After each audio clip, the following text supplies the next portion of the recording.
ganama kana waaqayyo nu gargaaree dubbii waaqayyoo walii wajjin hirmaanna. Waaqayyo yeroo hundumaa hin dubbata, karaa tokkos karaa lamas hin dubbata. Egaa kutaa guyyaa har'aaf nuu kenname sadansaa bakka tokkotti walitti qabnee gaafa laallu macaafa Ermiyaas raajichaa boqonnaa 23 lakkoofsa 21 hanga 32tti inni jiru waa'ee raajota sobduu dubbata. Inni Yohaannis ergaa Yohaannis boqonnaa 1 lakkoofsa 5 hanga 10tti jiru immoo waaqayyo ifa ta'uu isaa dubbata. Inni Maatiyos 19 lakkoofsa 16 hanga 22tti jiru immoo waa'ee Yesuus Kiristoosin qofa jaallachuu, isa hordofuu, isa duukaa bu'uuti kan inni dubbatu. Gabaabatti kutaaleen kunneen sadeen kutaaleen guyyaa har'aa kunneen sadeen ergaa tokko nuuf qabu. Ergaan isaan nuuf qabanis yoo ilaalle nama waaqayyoo ta'uu jechuun maqaa waaqayyoo waamuu qofaa osoo hin taane dhugaa isaa keessa jiraachuu, cubburraa deebi'uu fi Kiristoosiin guutummaa guutuutti hordofuu yookaan immoo duukaa bu'uu nu hubachiisa. Ermiyaas 23 lakkoofsa 21 kaasnee 32tti gaafa laallu waa'ee raajota sobduu, raajonni sobanii ani raajiidha ofiin jedhan dubbii waaqayyotu isaanitti hin kenniin dubbii qabatanii mul'ata Kiristoos biraa utuu hin fudhatiin mul'ata qabna jedhanii warra namatti dubbatan, warra namatti raajan waa'ee isaa dubbata. Ermiyaas 23 lakkoofsa 21 irratti gaafa laallu akkas jedha dubbiin waaqayyoo, ani isaan kana ergine jedha, isaan garuu dubbii ofii isaanii fudhatanii hin fiigu jedha. Waaqayyo iddoo kanatti kan inni dubbatu namoonni dubbii waaqayyoo dubbanna jedhaniif, sagalee waaqayyoo qabna jedhaniif waaqayyo biraa akka hin ergamne nutti hima. Waaqayyo biraa akka hin dhufne nutti hima. Egaa guyyaa har'aa sagaleen kun sadeen, kutaaleen kun sadeen gaaffiiwwan gurguddoo arfan tokko akka nuti gaafannu nu barbaachisa. Inni jalqabaa eenyutu waaqayyo biraa ergame kan jedhu. Inni lammaffaan eenyutu dhugaa dubbataa kan jedhu. Inni sadaffaan eenyu ifa keessa deddeebi'aa kan jiru kan jedhu. Inni arfaffaan immoo eenyutu Kiristoosiin caalaa waan biraa hin filannee kanneen jedhaniif gaaffilee kana guutuutti gahaa godhee kan deebisu kutaalee sadan guyyaa har'aa nuuf kennaman yogguu ilaallu. Mata duree koo guyyaa har'aatti nan dhufa. Egaa obboloota koo Ermiyaas irraa kan arginu raajolii sobduun abjuu mataa isaanii akka isaan dubbatan, dubbii mataa isaanii akka isaan dubbatan, nama gammachiisuuf akka tajaajilan, cubbuu callisanii akka isaan ilaalan, maqaa waaqayyootiin soba akka dubbatan, kan dubbatan maqaa waaqayyooti garuu soba dubbatu. Isa kana nu agarsiisa sagaleen waaqayyoo inni Ermiyaas irra jiru. Kanaaf waaqayyo akkas jedha. Ermiyaas 23 lakkoofsa 28 gaafa dubbistan inni dubbii koo dhaga'e amanamummaadhaan isuma haa dubbatu jedha. Itti fuftanii dubbachuu dandeessu akaan. Egaa kutaa kanarraa namni wangeela dhugaa qabatee ba'u, namni wangeela dhugaa namatti dubbatu cubbuu hin saaxila. Gara qalbii jijjiirranaatti nama fida, saba fida. Gara Kiristoositti nama geessa dubbiin inni dubbatu. Namaaf osoo hin taane waaqayyo qofaaf amanamee jiraata, amanamee deddeebi'a. Inni kutaa guyyaa irraa ergaan Yohaannis inni duraa boqonnaan 1 lakkoofsa 5 hanga 10 immoo waaqayyo ifa akka ta'e, ijoolleen isaas ifa keessa deddeebi'u akka isaan qaban, dukkanni homaa ijoollee waaqayyootti akka hin qabne dubbata. Namni waaqayyo wajjin walitti dhufeenya qabu soba wajjin jiraachuu hin danda'u. Cubbuu dhoksee hin jiraatu. Dukkana keessa hin deddeebi'u. Ifa waaqayyoo keessa deddeebi'a malee. Ifa keessa deddeebi'u jechuun immoo dubbii waaqayyoo isa dhugaa ta'e qabatanii deddeebi'u jechuudha. Cubbuu ofii beeksifachuu jechuudha. Cubbuu ofii immoo himachuu jechuudha. araara waaqayyoo fudhachuu jechuudha. Guyyaa guyyaadhaan qulqullummaa ofii eeggatanii akka waaqayyo namarraa barbaadutti deddeebi'uu jechuudha. Egaa kutaalee guyyaa har'aa sadan irraa yeroo laallu isa Maatiyos 19:16 irraa ittan deebi'a jedheeni bal'inaan isa laalla waan ta'eef inni gabaabaatti Kiristoos duukaa bu'uun gatii akka qabu kan inni nutti dubbatu. Gabaabaatti kana jedhee kutaa guyyaa har'aa isa Maatiyos irra jiru Maatiyos 19:16 hanga 22tti walii wajjiniin laalla yeroo qabnu wajjiniin deemuudhaaf mata dureen qabadhee dhufe Yesuusin filadhu waan hunda caalaa isa hordofi isa duukaa bu'ii kan jedhu. Yesuusin filadhu waan hundumaa caalaa isa hordofi isa duukas bu'ii kan jedhu. Kunoo namni tokko gara Yesuus dhufee yaa barsiisaa jireenya bara baraa qabaachuuf hojii gaarii hojjechuun anaaf ta'u maal inni jedheen. Yesuus immoo waa'ee hojii gaarii maaliif ana gaafattaa? Isa tokkicha sanatu gaariidha. Jireenya sanatti galuu yoo feete garuu abboommota eegiittiin jedhe. Kanarratti dargaggeessichi abboommota isa kamii jedheen. Yesuus immoo deebisee hin ajjeesin, hin ejjin, hin hatin, sobaan namarratti dhugaa hin bahin, abbaa kee fi haadha kee ulfina kenni, namas akka mataa keetitti jaalladhu isa jedhu jedheen. Dargaggeessichi yommus kana hundumaa raawwadheera. Egaa amma maaltu na duraa hir'ate jedheen. Kana booddee Yesuus deebisee raawwattee guutuu ta'uu yoo feete dhaqii qabeenya kee gurgurii warra deegaadhaaf kenni. Kana booddee dhaqii warra deegaadhaaf kenni. Waaqa irratti badhaadhummaa hin qabaatta. Kottuutii ana duukaa bu'ii ittiin jedhe. Dargaggeessichi qabeenya guddaa qaba waan tureef dubbii kana yommuu dhaga'e gaddee achi na deemee jedha. Egaa kutaan kun ijoonsaa yaadi ijoonsaa maalii jennee gaafa kaanu yaadi ijoo kutaa kanaa jireenya bara baraa argachuun hojii gaarii qofaa irratti kan hundaa'u akka hin taanee fi garaa guutuudhaan Kiristoosin filachuu fi isa hordofuu yookaan immoo isa duukaa bu'uu agarsiisa. Yaadi guddaan ijoo guddaan dubbiin iddoo kana jiru isa kana. Jireenya bara baraa argachuun hojii gaarii qofaa irratti akka hin hundoofne garaa keenya guutuu Kiristoosin filachuu fi isa duukaa bu'uu yookaan immoo isa hordofuu akka ta'e kan inni nutti dubbatu. Egaa tokko tokkoon kutaa kana ilaaluu yaalla gaggabaabsinee daddafnee. Inni jalqabaa dargaggeessi kun jireenya bara baraa barbaada. Kanaaf gaaffii Yesuus Kiristoosin gaafata. Gaaffiinsaas yaa barsiisaa jireenya bara baraatti galuudhaaf hojii gaarii nani gochuu qabu maal inni jedhe. Kutaa kana keessatti gaafa laallu dubbii ijoon wanti mul'atu yaadi mul'atu as keessaa maal godhu yookaan immoo maal hojjedhu kan jedhudha. Dargaggeessi kun kan inni fudhate kan inni ilaalaa jiru hojii gaariin namni hojjetu jireenya baraa baraa argachiisa jedhee waan yaadeef. Namni hojii gaarii hojjete qofa jireenya bara baraa argachuu danda'a jedhee waan yaadeef maal godhu yookaan immoo maal hojjedhu jireenya bara baraatti galuudhaaf jedhee gaafate. Har'as obboloota namoonni baay'een mana waaqayyoo hin dhaqnu, hin dhufna, hin kadhanna, hin soomna, kennaa keenya hin kennina. Hojii gaariin hojjenna. Gaaffii guddaan garuu garaan keenya waaqayyoof kennameera isa jedhudha. Kadhachuun gaariidha. Mana waaqayyoo deddeebi'anii dhufuun gaariidha. Soomuun gaariidha. Kennaa qabnuun mana waaqayyoo tajaajiluun gaariidha. Hojii gaarii hojjechuun gaariidha. Garuu keessi keenya garaan keenya Yesuusiif kennameera inni jedhu gaaffii nuti ganama kana of gaafachuu qabnudha.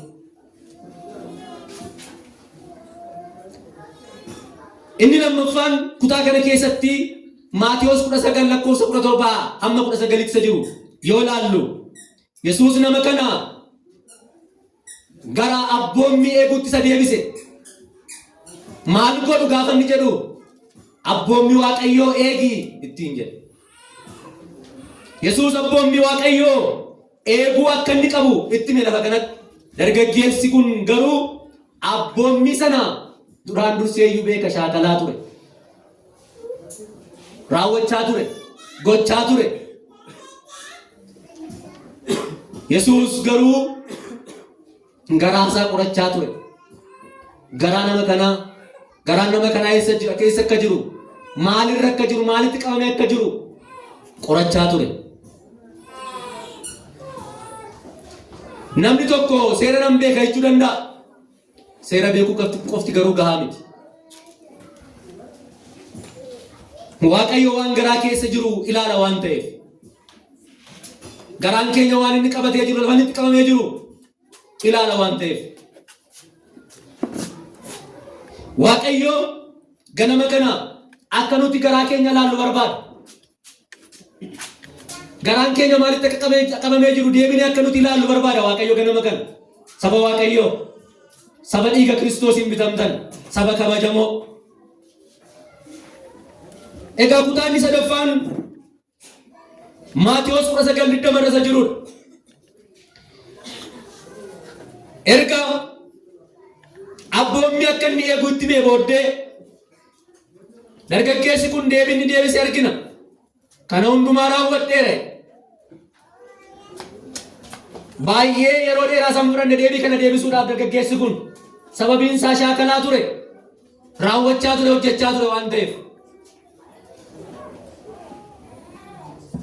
Anoo kana hundumaa raawwadheera, wanti natti hanqate, wanti natti irrate maali jedhe. Akka inni yaadutti jireenyi isaa sirrii ture. Akka dargaggeessi kun yaadutti jireenyi dargaggeessa kanaa sirrii ture. Abboommii eegeera. Waaqayyo duukaa bu'uuf, Kiristoos duukaa bu'uudhaaf abboommii eeguudha erga ta'e eegaa ture, shaakalaa ture, hojjechaa ture. Kanaaf jireenyi isaa akka inni yaadutti sirriidha.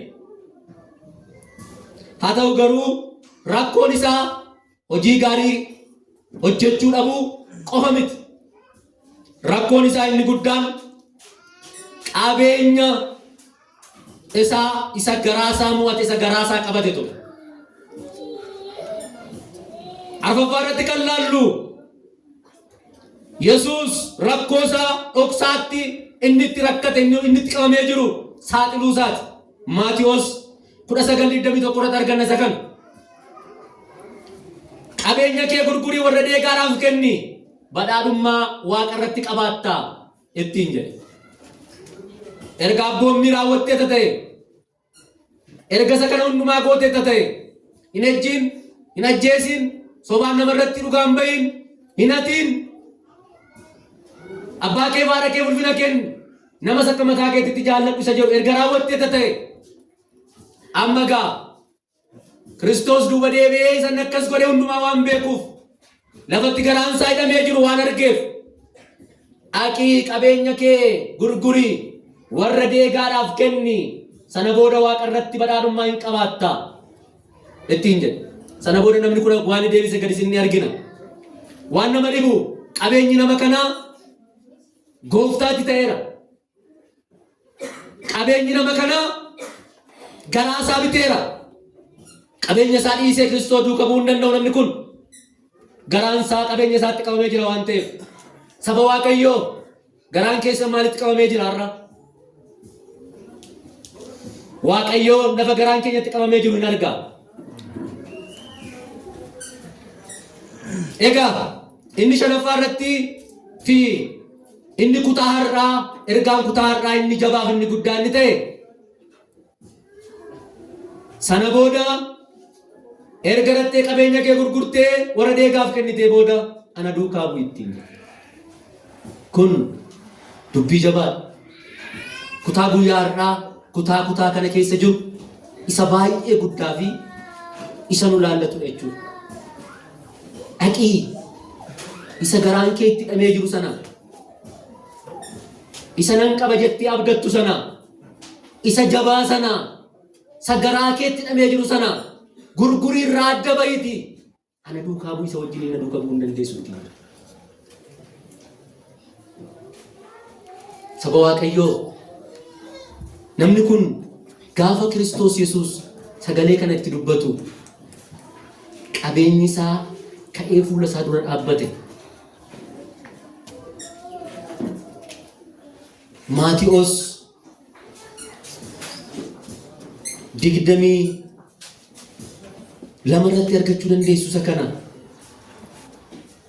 Egaa joo Waaqayyo seera qofa eeginuun hin jedhu, abboommii qofa eeginuun hin jedhu, har'a hojii gaarii qofa hojjedhuun hin jedhu Waaqayyo. Abboommii eeguun, seera Waaqayyo baasee beekuun, eeguun, hojii gaarii ta'e hojjechuun baay'ee barbaachisaa nurraa eegamas. Garuu dubbii guddaan ana duukaa bu'i. Ganama kana Waaqayyo, nimi Waaqayyo Yesuus isiniinis anaanis ana duukaa bu'ii nuun jedha. Ameen jedhame. Kottu ana duukaa bu'i. Isa si rakkise isa si dhiisiti.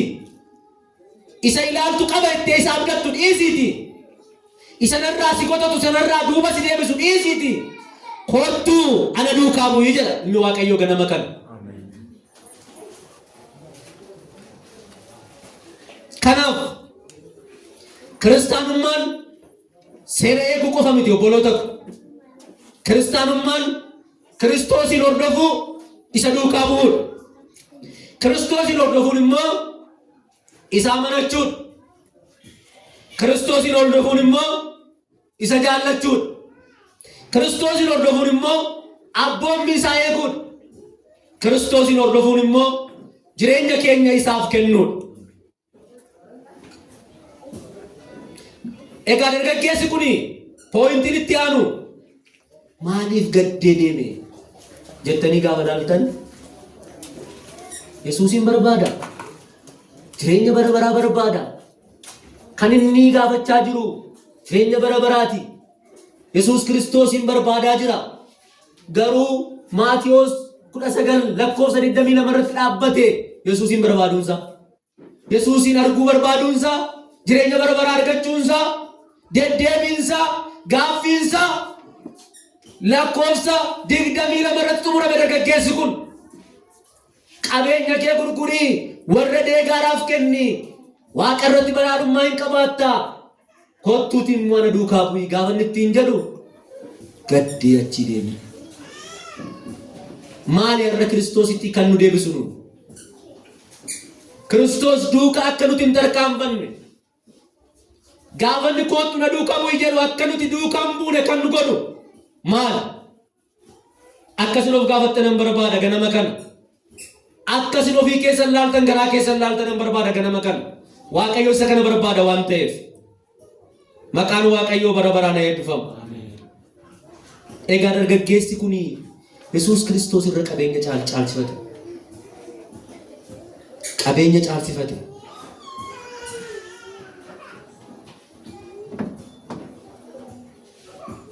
Qabeenyi rakkoodha moo garaa nama kanaatu rakkina qabame?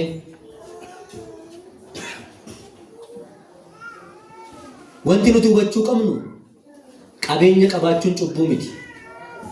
Qabeenya qabaachuun yakka miti. Garuu wanti garaa keenya mo'ate maalii kan jedhu yoo beekne baay'ee barbaachisaa.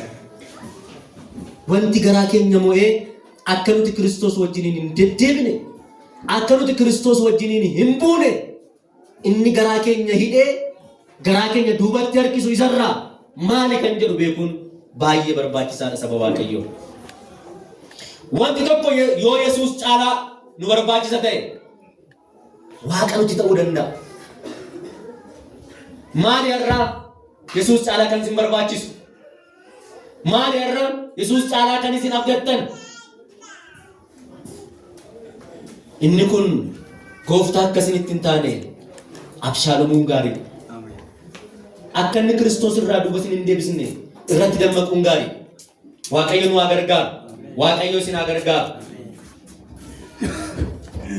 Waan Yesuus caalaa namni jaallatu har'a maallaqa ta'uu danda'a. Qabeenya ta'uu danda'a. Aangoo ta'uu danda'a. Fira aantee fagoodhaa qabu ta'uu danda'a. Fedhii dhuunfaa ta'uu danda'a. Maali irra Kiristoos caalaa kan isin jaallattan? isa kana yoo lafa keenya malee Kiristoos wajjin wal arguu hin dandeenye. Isa kana yoo dhisne ija keenya isa kanarraa yoo kaasne malee isa argamu, isa abdannu, biyya lafaa abdachuu danda'a. Addunyaa abdata namni baay'ee yeroo kana. Sooshaal miidiyaatti fayyadamu abdata namni baay'ee yeroo kana. Qabeenya qabu, aangoo qabu abdata namni yeroo kana. Inni kun Kiristoos wajjin nu adeemsuu hin danda'u. Isa kana dhiisnee guutummaatti Kiristoos wajjin akka buunu barbaada. Ilmi Waaqayyoo Yesuus ganama kana maqaan isaa bara baraan eebbifamu. Egaa ergaan kutaa kanaa jireenya bara baraa hojii gaariidhaan bitachuu kan jedhu miti. Hojii gaarii yoo ta'e namoonni baay'een bakkee kanarraa nu caalaa hojjetan jiru. Boloonni keenya warra amantaan isaanii nuun ala ta'an baay'ee hojjetu hojii gaarii. Inni kun jireenya bara baraatti nama galchu. Hojii gaarii hojjechuun garuu gaariidha. Hojii gaarii hojjechuun gaariidha. Gaarii miti jechaa hin jiran. Inni kun garuu guutuu nun godhu. Kanaa mannaa har'a Yesuus Kiristoos namni garaasaa akka laalu, namni yaada isaa akka laalu barbaada. Maqaan Waaqayyoo bara baraan eebbifamu. Maqaan Waaqayyoo bara baraan eebbifamu. Jireenya bara baraa qabaachuun Kiristoosin amanachuu fi garaa guutuudhaan isa hordofuu. Kiristoosin amanachuu pilaas garaa guutuudhaan hordofuu. Amanachuu qofaanis gahaa miti. Garaa guutuudhaan hordofuu. Egaa hojii gaariin amantii dhugaarraa madda. Jireenyi bara baraa garuu hojii gaariidhaan hin bitamu. Har'as obboloota ko ilmi Waaqayyoo Yesuus akka nuti of gaafannu barbaada. Buleessa ko bulettii ko gaaffilee armaan gadii akkasiin of gaafattan barbaada. Mee ani jedhaatii ol kaastaniitu hin taane garaa keessanitti dubbattu. Yesuus nan barbaada moo kennaa isaa qofan barbaada? Wanti Yesuusin caalaa ani jaalladhu jira. Yoo Yesuus waan ani jaalladhu dhiisinaan jedhe akka amantaa maalan godhu?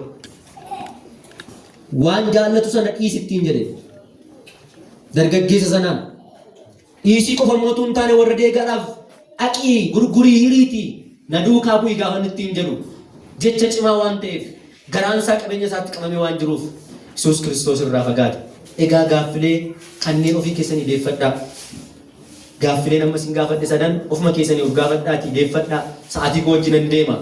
Mee gabaabaatti erga akkas jennee booddee Kiristoos Yesuusin filachuu fi waan hunda caala isa hordofuuf maal gochuu qabna kan jedhu pooyintoota tokko tokko irratti dubbannee sagantaa keenya goolabna. Kiristoos Yesuusin filachuuf waan hunda caala isa hordofuuf maal gochuu qabna nuti akka kiristaanaatti, akka duuka buutota warra Kiristoosin duuka bu'anii warra Kiristoosin hordofanitti. Tokko, Yesuusin gooftaa fi fayyisaa keenya ta'uusaa amanuudha. Wangeela Yohaannis boqonnaa 14 lakkoofsa 6 irra jiran kun Yesuusin gooftaa fi fayyisaa keenya ta'uusaa amanuun baay'ee barbaachisaadha. Kanaaf jireenya bara baraa hojii keenya qofaan arganna jennee yaaduun baay'ee gowwummaa. Fayyinni keenya Kiristoos irraa nuuf dhufa waan ta'eef.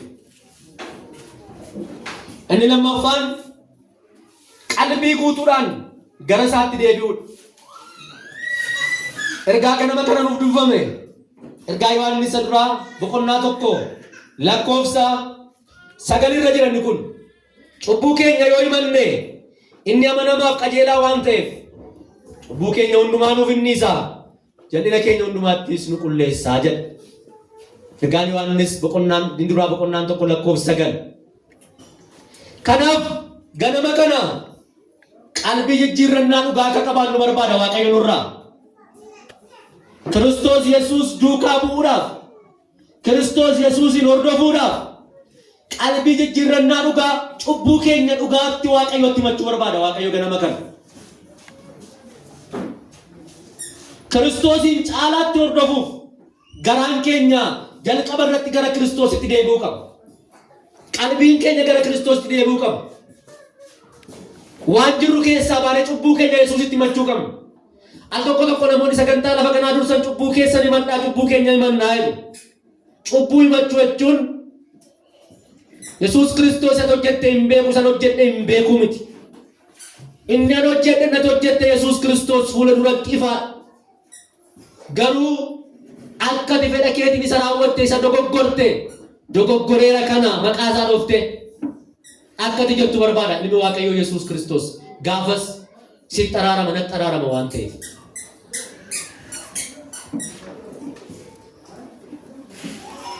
Inni sadaffaan waan Yesuus caalaa jaallannu adda baasu. Waan Yesuus caalaa jaallannu maali? Yesuus caalaa kan jaallannu namoonni baay'een haadha manaa isaanii Yesuus caalaa jaallachuu danda'u. Daa'ima isaanii Yesuus caalaa jaallachuu danda'u. Qabeenya duwwaa miti, maallaqa duwwaa miti, aangoo duwwaa miti, hojii gaarii duwwaa miti, sooshaal miidiyaa duwwaa miti, addunyaa kana duwwaa miti. Namoonni kan isaan jaallatan isa kanas hin jaallatu. Kun immoo Yesuus Kiristoos duukaa nu deemsisu. Waaqayyo garaa keenya nuuf qajeelchu. Waaqayyo qalbii keenya nuuf qajeelchu. Waaqayyo garaa keenya gara isaatti nuuf deebisu ganama kana. Inni kuni namuma amma dargaggeessuma amma Maatiyos 9:16 hamma 22tti dubbifne irraa qabeenya isaatii kan Kiristoos irraa adda isa baase. Isin isarraa maali Kiristoos irraa adda kan na baasu jettanii jireenya keessan qalbii keessan akkasin gaafattan barbaada. Inni arfaffaan waan Yesuus irraa nu fageessu dhiisuudha. Waan Yesuus irraa nu fageessu dhiisuudha. Inni kun immoo Maatiyos 16:24 irra jira. Namni tokko ana duukaa bu'uu yoo barbaade inni ofii isaa dhiisu, fannoo isaa baatee ana duukaa haa bu'u kan jedhudha. Ofii isaa dhiisu inni jedhu kun ofa jibbu jechuu miti, ofa gatuu jechuu miti. Ofii isaa dhiisu jechuun fedha isa kan keenyaa caalaa, fedha isa kan Kiristoos caalchifachuu jechuudha. Fedha isa Kiristoos nurraa barbaadu, fedha isa kan keenyaa moosisu jechuudha. Malee of jibbuu, of dhiisuu, of gatuu jechuu miti. Kanaaf namni Kiristoosin hordofuu barbaadu, namni Kiristoos duukaa bu'uu barbaadu waan Yesuus irraa isa fageessu dhiisuu qaba.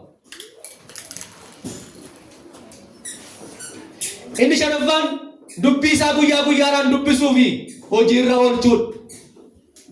Macaafa qulqulluu qabna. Macaafa jireenya keenya geggeessuu danda'u. Isa kana guyyaa guyyaatti dubbifachuu, dubbisuu qofatu hin taane immoo isa dubbifanne hojii irra oolchuu barbaada Kiristoos isa duukaa akka buunuuf. Inni kun immoo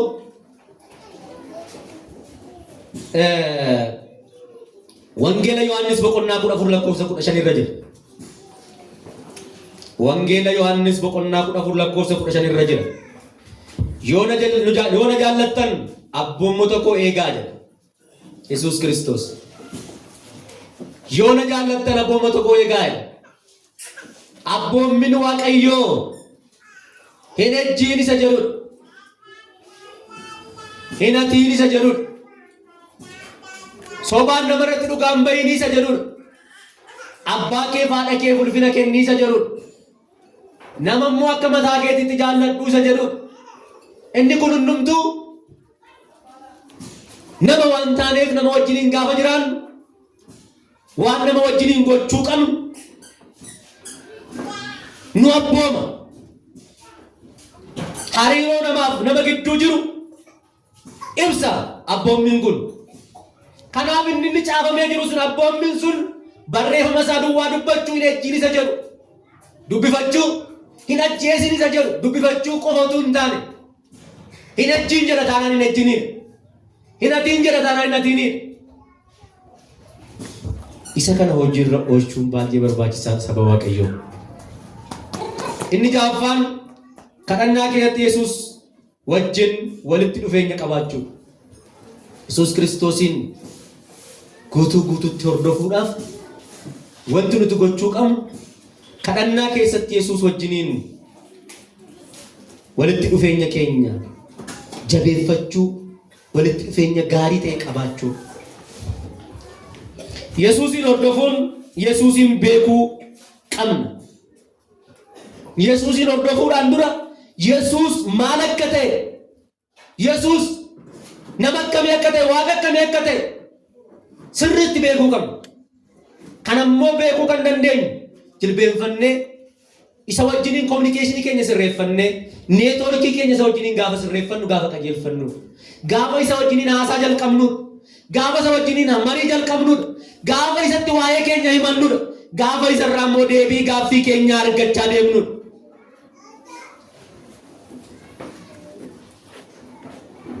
Kadhannaan jireenya keenya keessa jiru Yesuus Kiristoos wajjiniin walitti nu fiduudhaaf iddoo guddaa qaba. Inni torbaffaan jireenya keenya keessatti Yesuusiif dursa kennuudha.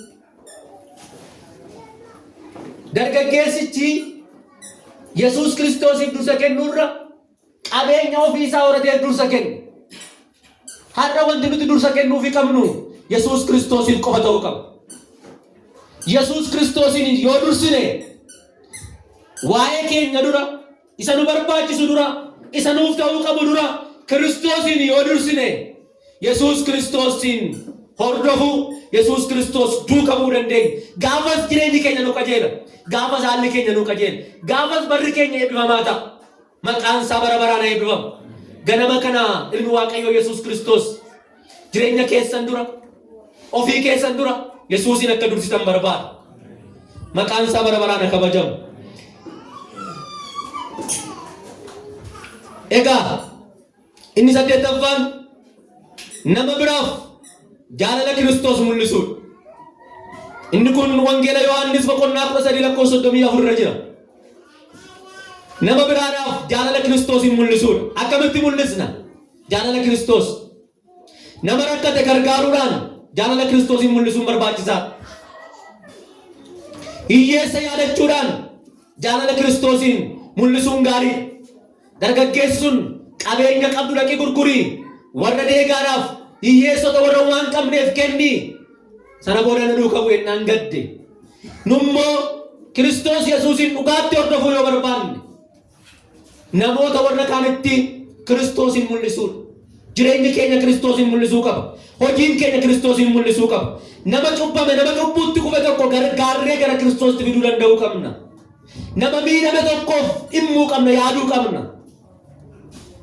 Namaaf dhugaaf jaalala qabaachuu danda'uu qaba. Kanaan namootaaf Kiristoosin mul'isuu dandeenya. Inni salgaffaan yeroo rakkoo keessattis isaaf amanamaa ta'uu qabna. Kiristoos duukaa bu'uudhaaf, Kiristoosin hordofuudhaaf. Yeroo gaarii qofa, yeroo nuti tole qofa miti Kiristoosin hordofuu kan qabnu. Yeroo rakkoon jirus, yeroo kisaaraan jirus, yeroo gaddi jirus, yeroo bu'aa bahiin jirus Yesuus Kiristoosin hordofuun nurraa eegama. Kanaaf Yesuus Kiristoosin hordofuun kan danda'amu gaafa nuti tole qofaa miti, gaafa nuuf ta'e qofaa miti, gaafa nuti kadhannee deebiin isaa nuuf argame qofaa miti, gaafa namoonni nuuf gammadanii harka nuuf rukutan qofaa miti, gaafa barbaadamnu, gaafa waamamnu qofaa miti, gaafa namni nun barbaannes, gaafa namni harka nun dhoofnes, gaafa kisaaraan nutti dhufus, gaafa gadadoon nutti dhufus, gaafa gaddi nutti dhufus Yesuus Kiristoos duukaa bu'uun nurraa eegama. Obboloota ko Waaqayyo jabeessee nu gargaaru. Waaqayyo jabeessee nu gargaaru. Isa dhumaa poointiin koo ganama kanaa hanga dhumaatti Kiristoos Yesuusin hordofuudha. Hanga dhumaatti, hanga Kiristoos Yesuus dhufutti Kiristoosin hordofuudha. Har'a hordofnee dhiisuu miti. Hamma gaafa dhufutti, hamma gaafa deebi'ee dhufee ol nu fudhatutti Yesuus Kiristoosin hordofuun anaaf isinirraa eegama. Egaa nangoo laba xumura dubbii koo ganama kanaa gabaabatti waan Yesuus caalaa garaa keenya qabate kamiyyuu dhiisuun barbaachisaa. Waan Yesuus Kiristoosiin caalaa garaa keenya qabate garaa keenya hidhe qalbii keenya hidhe yoo jiraate ganama kana akka nuti isa dhiisne duukaa bu'uun barbaada Kiristoos Yesuus. Kanaaf saba Waaqayyoo ganama kana akkasiin of ilaaltan kanan barbaada. Wanti garaa keessan qabate jira. Wanti Kiristoos caalaa garaa keessan gara duubaatti hidhee akkasumas isa duukan tarkaanfanne godhe jira. Akkasiin isa kana dhiistan barbaada Kiristoos ganama kana. Waaqayyo isin haa gargaaru. Waaqayyo nu haa gargaaru. Waaqayyo ganama kana akka nuti waan nu hidhe waan garaa keenya qabate nama keenya isa duuka tarkaanfannu barbaada. Yesuusin filachuun isa duukaa bu'uun durraa eegama saba Waaqayyo. Egaa namni jireenya bara baraa barbaadu hojii gaarii ofii isaatiin of qajeelchuu qofa osoo hin taane garaa isaa guutuu Kiristoosiif kennuu qaba. Wanti Kiristoos caalaa garaa keenya qabate kamiyyuu jireenya hafuuraa keenyaatti gufuu ta'a waan ta'eef. Wanti garaa keenya qabate ganama kana jireenya hafuuraa keenyaatti gufuu ta'a waan ta'eef saba Waaqayyoo Kiristoos caalaa wanti garaa keessan qabate yoo ta'e jiraate ganama kana lafa kaa'aa isa duukaa bu'aa. Waaqayyo nu haa gargaaru.